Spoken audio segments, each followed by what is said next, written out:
It's your day in tech history, and it's brought to you by our friends over at DJI. Get yourself your own drone by going over to geekazine.com/DJI. Jeffrey Powers here. I welcome you to the Day in Tech History, a full rundown of technology history 7 days a week. Subscribe to the show via iTunes, Stitcher, or download right from dayintechhistory.com. Now let's find out what happened on this day, your day in tech history.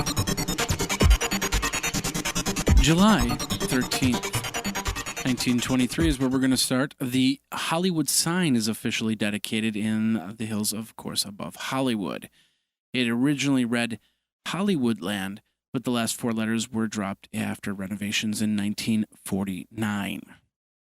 1944, Hungarian mathematician, educator, and inventor of the Rubik's Cube, Anno Rubik, was born.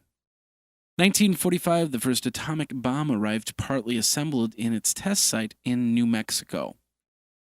Switching up to 1985, Live Aid, an international rock concert in London, Philadelphia, Moscow, and Sydney, was held to raise money for Africa's starving people. 1989, Compaq Computer and IBM enter into a patent cross-licensing agreement.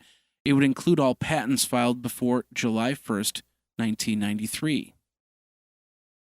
1992, IBM announces an alliance with Toshiba and Siemens to develop memory chips for computers. International cooperation marked a shift in the semiconductor industry. 1995, the FCC planned to divide radio spectrums to satellite and wireless cable. Also in 1995, U.S. Justice Department files a brief stating Microsoft's MSN marketing violates the Sherman Antitrust Act. And now this word from our friends over at DJI Technologies. Summertime. What to do during the summer? Well, let's go fly a drone. The Phantom 3 is now available for all your summer flying fun. In both professional and advanced models, the Phantom is one of the most popular drones out there, and it can make you feel like a kid again, just like when you got your first RC car many years ago. With video up to 4K, you can have fun taking overhead shots, aerial footage in parks, by the lake, or just fly over your house a few times to see how many of the kids' toys ended up on the roof, or if your roof survived the winter. I encourage you to go over to geekazine.com/DJI so you can get free shipping on that DJI Phantom, and it supports the Day in Tech History, and I thank you very much for that. Go over there, geekazine.com/DJI, then go out to the park and have some fun. Geeky fun with DJI. Now let's get back into your Day in Tech History. In 2000, Kevin Mitnick comes to an agreement with the courts. Although he still cannot use computers, he can consult on a new TV series, and he can write for a website. Well, as long as he does it on a typewriter. 2001, the code Red Worm was released. It attacks any Microsoft Internet Information Services system. Also in 2001, the Taliban regime bans Internet access countrywide, and Malaysian consumer interest group Consumers Association of Penang launch a campaign to keep children away from computers.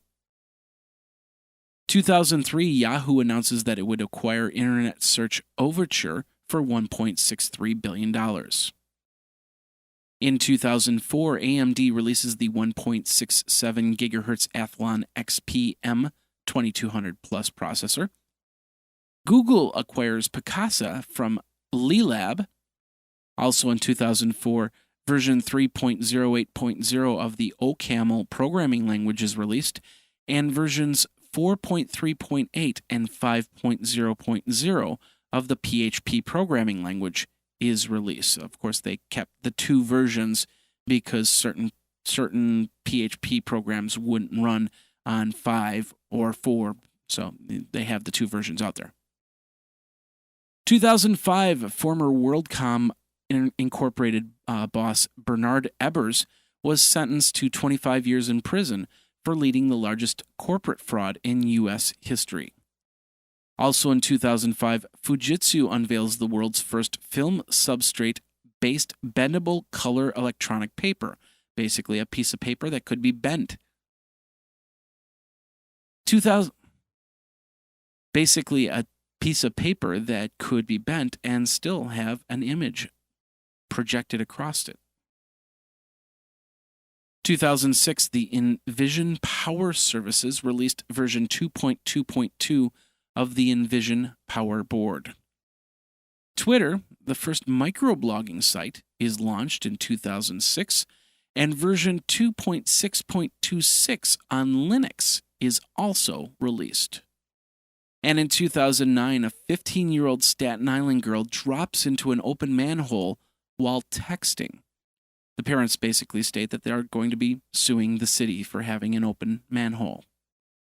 Also in 2009, All Headline News settles an intellectual property lawsuit against the Associated Press after admitting to using their content on all of their websites. And Blockbuster On Demand announces that they will be coming to Samsung TVs and Blu-ray products. And that's your Day in Tech History. My name is Jeffrey Powers, www.dayintechhistory.com. All the show notes are over at wikizine.com, Geekazine's wiki.